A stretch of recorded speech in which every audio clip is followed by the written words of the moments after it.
ici, dans cette partie de ce cours, donc, nous allons parler des réseaux, ou bien si vous voulez donc du travail en réseau. Donc vous le savez bien, depuis un peu, donc parmi toutes les vidéos, les parties qui ont précédé, nous avons essayé un peu de parler de l'intelligence collaborative et également donc de comment ça se pratique, de quoi il s'agit, etc. Donc aujourd'hui nous voulons parler un peu de ce qu'on appelle les réseaux et donc comment utiliser les réseaux, c'est-à-dire comment construire des réseaux en intelligence collaborative. Naturellement, puisqu'on parle d'intelligence collaborative, donc on parle de collaboration et la collaboration donc c'est aussi en quelque sorte aussi le travail en réseau. Donc les réseaux en fait c'est quoi plus précisément? Voilà, il s'agit donc de créer en fait des structures dans lesquelles il y a une confiance mutuelle, c'est-à-dire que donc dans lesquelles les membres se font confiance, mais aussi également donc travaillent sur des bases solides. C'est-à-dire que donc les membres ici partagent des valeurs communes et également donc ça permet aussi donc d'avoir de nouvelles formes d'organisation du travail. Vous le savez, hein, donc comme vous le savez très bien, travailler ensemble peut toujours avoir beaucoup plus d'avantages que travailler individuellement. Parce que, n'est-ce pas, donc si on travaille ensemble, comme vous allez voir ici, dans la partie même qui suit, pourquoi on a besoin des fois de travailler à travers des réseaux. Donc pour tout simplement, par exemple, mobiliser l'intelligence collective. Comme vous le savez donc, une tête bien faite, n'est-ce pas, deux têtes bien faites, c'est mieux qu'une tête bien faite, n'est-ce pas? Donc, si on a par exemple deux personnes qui sont très intelligentes ou bien très compétentes, très bien formées, c'est toujours mieux que d'avoir une seule personne qui est très bien formée ou bien très compétente. Voilà, donc c'est pour cela que donc, le travail en réseau, en intelligence collaborative, parmi ses avantages, c'est de pouvoir mobiliser le plus de connaissances, de compétences possibles à travers donc, le réseau, les membres du réseau. Voilà, donc sinon aussi ça permet de, n'est-ce pas, gérer de façon également collective.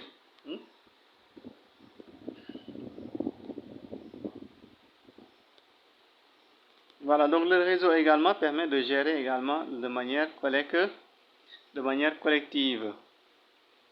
Et ainsi donc, on pourra anticiper et aussi prévenir. Comme vous le savez, le management, c'est la gestion par la prévention. Comme on le dit, gérer, c'est prévenir, c'est pas agir. Quand on veut être un bon manager, on doit essayer de tout faire pour être proactif, mais ne pas être actif. Parce que donc, la proactivité, c'est ce qui permet d'anticiper sur les événements, sur les choses. Et ne pas attendre seulement qu'il y ait quelque chose pour pouvoir maintenant chercher des solutions. Mais on doit essayer, par exemple, de penser à ce qu'on va faire avant que les choses ne nous surprennent.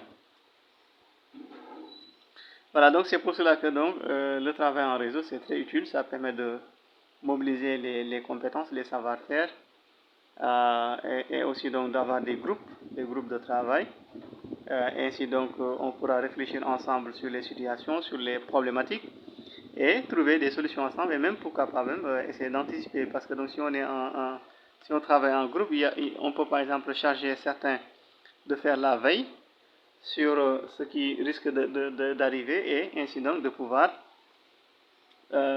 charger même à d'autres par exemple de trouver des solutions à ces éventualités-là. Est-ce que vous voyez?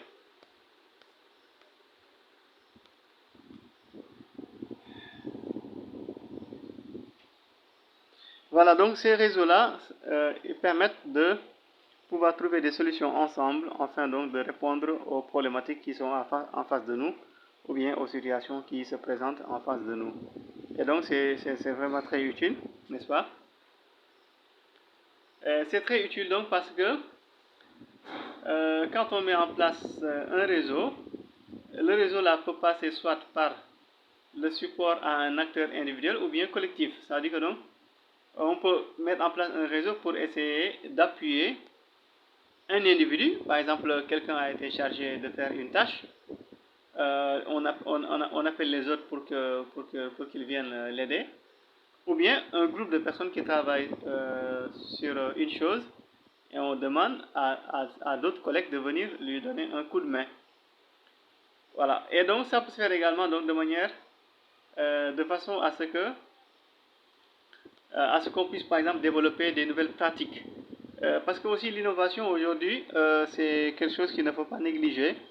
Les entreprises, en tout cas donc les entreprises qui savent ce qui se passe et comment le monde évolue aujourd'hui, ne négligent pas l'innovation. Essaient de tout faire pour innover et aussi mettre en avant l'innovation.